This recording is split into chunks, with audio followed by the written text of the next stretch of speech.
یہ ربیع الاول کا مہینہ چل رہا ہے، بدعت کرنے والے بدعت کر رہے ہیں۔ نالے پاک پر محمد لکھا ہوا ہے تو اس میں کوئی شرعن حرج نہیں ہے۔ ارے ظالموں، شرک نے تمہیں کتنا اندھا کر دیا، تم محمد کریم کا نام پیارے نبی کی نالین پہ لکھتے ہو، اس سے بڑی بھی کوئی گستاخی ہوگی؟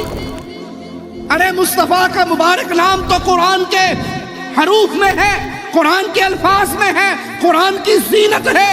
جس نبی کا نام قرآن کی زینت تھا، تم نے اس نبی کے نام کو اٹھا کر جوتی کی زینت بنا دیا، اور ابھی ابلیس کا فتویٰ اس پہ لگاتے ہو جو تمہارے طرح کی بے غیرتی نہیں کرتا۔ اس کو کہتے ہو کہ آج سارے جہان والے خوشی منا رہے سوائے ابلیس کے، کیونکہ میرے امام نے کہا ہے نثار تیری چہل پہل پہ ہزاروں عیدیں، ربیع الاول سوائے ابلیس کے جہاں میں سبھی تو خوشیاں منا رہے ہیں۔ اگر آپ پہلی مرتبہ ہمارے چینل پر تشریف لائے ہیں کرتے ہیں پلیز سبسکرائب کر لیجئے۔ یہ ربیع الاول کا مہینہ چل رہا ہے، بدعت کرنے والے بدعت کر رہے ہیں، گناہ کرنے والے گناہ کر رہے ہیں، ظلم کرنے والے ظلم کر رہے ہیں۔ اب تو ظلم کا بازار یوں گرم ہے، سینما والے بورڈ لگا رہے ہیں، فلمی اداکاروں کا نام لکھ کے فلاں فلاں فلمی اداکار کی فلم عید میلاد النبی کے موقع پہ 4 شو ہوں گے۔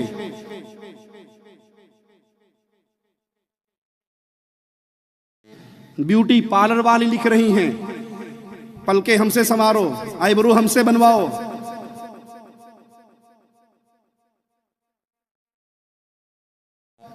جس کام کے کرنے پر اللہ کے نبی نے لعنت کی، وہ کہتی ہیں عید میلاد النبی کے عید میلاد النبی کے جشن کے شوق میں 50% ڈسکاؤنٹ ہے۔ جس کام سے پیارے آقا منع کرے رہے صلی اللہ علیہ وسلم، آپ کے نام پہ سارا کچھ ہو رہا ہے۔ عقلیں اتنی ماری گئی ہیں کہ پیارے نبی صلی اللہ علیہ وسلم کی نعلین، آپ کی جوتی کا نقش لے کے، پہلی بات تو نبی کی نعلین کا نقش پیارے نبی صلی اللہ علیہ وسلم کی کسی حدیث سے ثابت نہیں ہے۔ ہم کہتے ہیں 1 منٹ کے لیے بات مان لی کہ واقعی یہ پیارے نبی کی نعلین کا نقش ہے، اس نعلین کے نقش پہ اللہ محمد لکھا جاتا ہے یا نہیں؟ نعلین کے اندر اللہ محمد لکھا جاتا ہے یا نہیں؟ بسم اللہ لکھی جاتی ہے نہیں؟ الصلاۃ والسلام علیک یا رسول اللہ لکھا جاتا ہے یا نہیں؟ پیارے نبی کی جوتی پہ پیارے نبی کا نام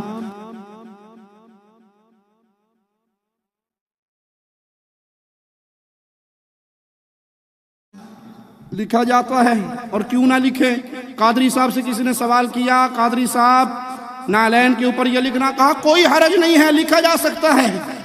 نالے پاک پر محمد لکھا ہوا ہے تو اس میں کوئی شرعن حرج نہیں ہے، اور بسم اللہ الرحمن الرحیم لکھنے کے تعلق سے فتاوی رضویہ شریف میں اس کے جواز کے جائز ہونے کے دلائل لکھے کہ اگر نالے پاک میں بسم اللہ بھی لکھی ہوئی ہو تو کوئی حرج نہیں ہے، تو ایک نقش ہے یہ۔ اور جیسے بزرگوں نے کتابوں میں، پرانے بزرگوں میں کتابوں میں نالے پاک کے نقش ڈالے کہ ایسا نقش تک ایک نالے پاک کا نقش نہیں ہے، مختلف نالین کا نقش ہے۔ ایک ہی طرح کی نالے پاک زندگی بھر آپ نے صلی اللہ تعالی علیہ وآلہ وسلم اپنے قدموں سے لگائی ہو، یہ نہیں ہے، مختلف ہیں نقشے۔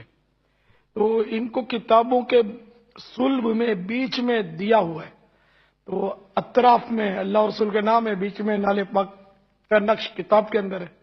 تو کتاب کے اندر جب کتاب کو بند کریں گے تو بہت سارے صفحے جس میں اللہ اور رسول کا نام لکھا ہوا ہے وہ نالے پاک کے نقش کے اوپر آ جائیں گے۔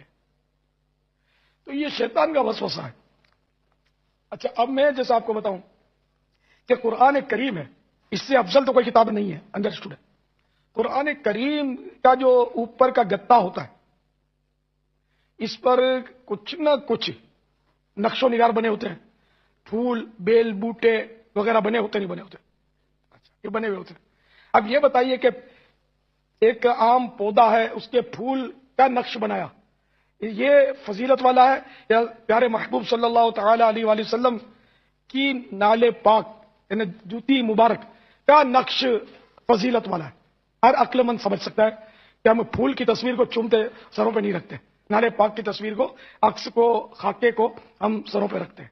اور ہم کہتے بھی ہیں جو سر پہ رکھنے کو مل جائے نعل پاک کے حضور تو پھر کہیں گے کہ ہاں تاجدار ہم بھی ہیں. یہاں اوریجنل نعل کے بارے میں غالباً تخیل ہے.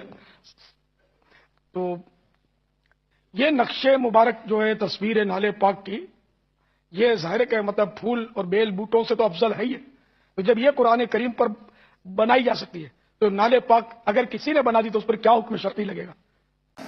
ہم کہتے ہیں پھر آج سے ایک جوتی لے لو جو قادری صاحب کے قدموں میں ہے اور اس پہ قادری صاحب کی تصویر بنا کے لگا دو ساری دنیا میں.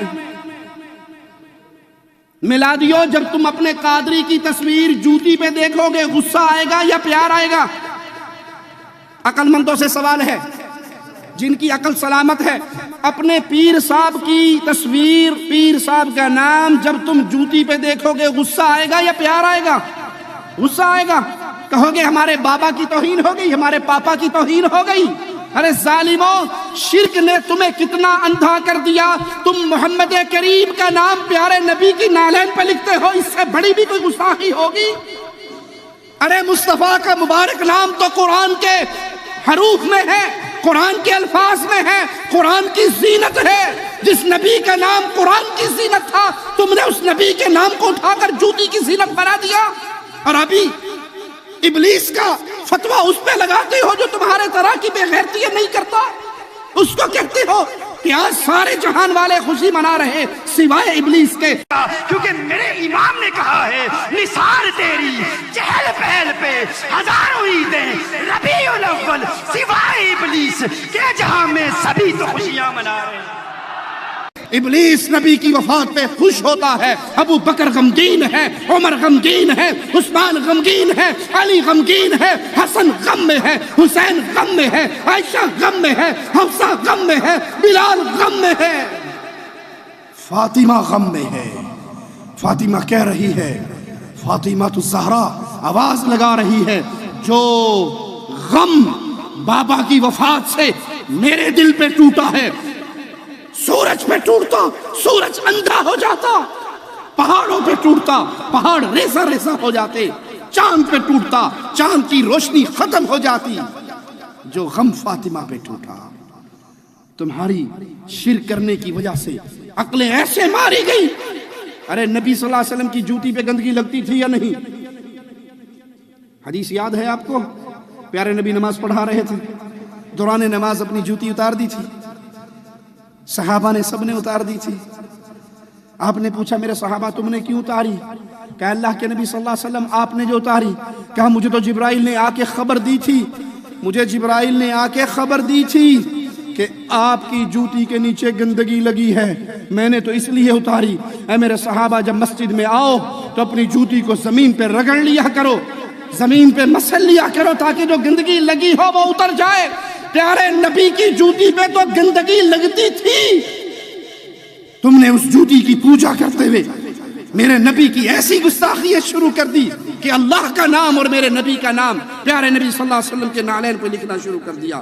حق یہ ہے جب شرک کیا جاتا ہے عقل سلیم فوت ہو جاتی ہے، اور جب عقل ختم ہو جائے تو انسان اسی طرح کے جاہلوں کے کام کرتا ہے.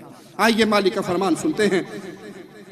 میرا مولا فرماتا ہے قل تعالوا اتل ما حرم ربکم علیکم اللہ تشرکوا بہ شیئا. پیارے نبی صلی اللہ علیہ وسلم اعلان کر کے ان کو سنا دیجئے، آؤ میں تمہیں وہ کام پڑھ پڑھ کے سناؤں جو تمہارے رب نے تم پہ حرام کر دیے ہیں. اور ان کاموں میں سے ایک کام یہ ہے کہ اللہ کے ساتھ، اپنے رب کے ساتھ کسی کو شریک نہ بنانا، اللہ کے ساتھ کسی کو اس کا پارٹنر نہ بنانا. اللہ سے دعا ہے اللہ ہمارے گناہوں کو معاف فرمائے. لا الہ الا اللہ محمد رسول اللہ.